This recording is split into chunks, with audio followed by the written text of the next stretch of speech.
Wow, you talked about how you personally experienced what you described as racism, and also what you described as your family experiencing racism, like the medical uh, situations where doctors may not prescribe certain medicines to people who check the box of black.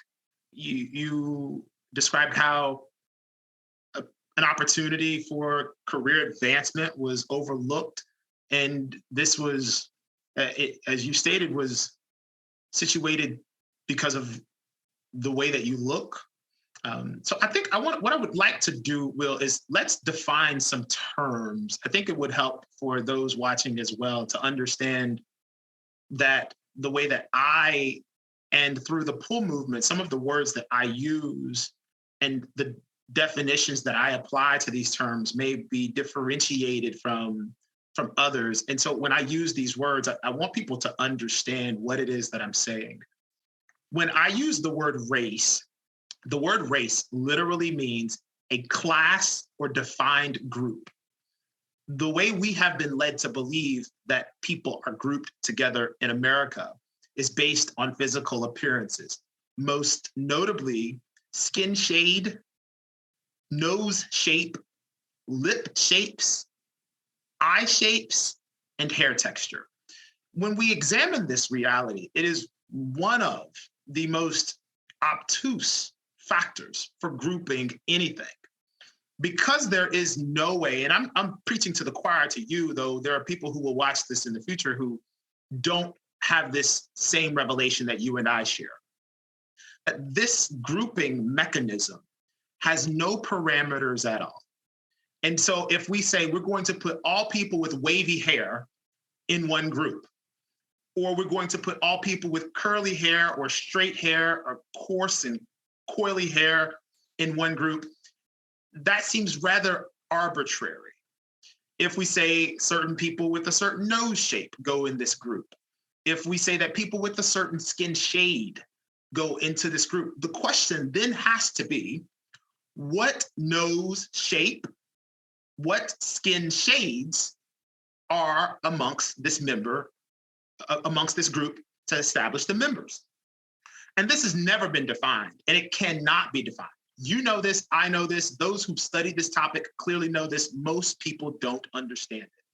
So when I say race, what I'm talking about is a group of people who have been classified based on the way they look. They have been grouped together with other people based on a shared physical trait, most notably the color of their skin. And so instead of using this word a lot, what I will do is describe the color of skin. I will describe the physical appearance that I see. And I do this for two reasons. One, to help with the dismantling of the racial ideology that has been created in America and in Western cultures. And also to let that person know to whom I'm speaking that I see them not as a member of a collective, as an individual. So if I'm talking about someone, I will refer to them. If someone says, well, I don't know who you're talking about, Adrian, I will say, well, you know, the lady who had a light brown color skin, she was wearing a blue dress, she had green eyes, curly hair about to her shoulders. And, oh, yes, I know exactly who you're talking about. I will describe that person because I want everyone who's listening to me to know that I saw that person and I didn't just classify them as Black, white, Hispanic, or Asian, as a member of some arbitrary collective.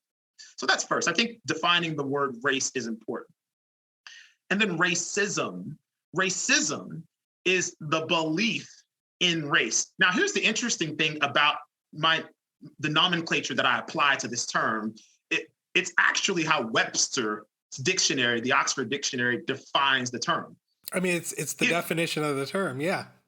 Yeah, I mean, so racism is the belief in race. Where there is this belief in class and defined groups, what inherently occurs is a hierarchy structure. You can have no class system where there is no hierarchy structure. And what I mean by that is anything you group together, you're then left to answer the question, which group do you prefer? And so if we group people based on height, and we say, this is our tall group, and this is our short group. And you will fight to be in the group that is favored in society. So if you're 5'10" and the cutoff is 6 foot, so everybody who's above 6 foot tall, they're considered tall, and everybody under is considered short. You are then forced to group with all of these other people who are classified as short and try to build a collective of power to say, we short people are not going to be disenfranchised. And this is what has happened with skin shade. There has been this collective classification of people based on something as arbitrary as height, as arbitrary as eye color, as arbitrary as hair texture or hair color, the same way with skin color. And so when you say, or anyone, that they have experienced racism, what we must understand is that there is no way possible to eliminate the perception of believing that one group is superior to another. What we can do is reduce that along the lines of color. We can reduce that along the lines of color if we educate people that there is no such thing as black and white. The same way that we don't believe that there's such thing as green and blue eyes, in the sense that these groups of people are grouped together based on that. When you see someone with blue eyes, you don't automatically think, well, this person is smart, this person speaks proper, this person works hard. There is no connotation associated with the color of someone's eyes. And until we educate that there's the same is true for a person's skin color, the way that we have racialized America will continue to perpetuate. So those experiences that you've had, that your family had in medicine, they will continue as long as medical professionals are being taught in med school that people who check the box of black have a higher pain tolerance, that people who check the box of black have all across the board, right? Not as an individual, unique person, all across the board, that these individuals have a subset of standards that must be applied to them. And until that education takes place, you will continue to see things like that take place in our society. Thanks for watching. For access to the full-length conversation and all of the 2-hour-long unedited conversations that I've had on race, click the support link in the description below. Thanks for your support, and see you next time.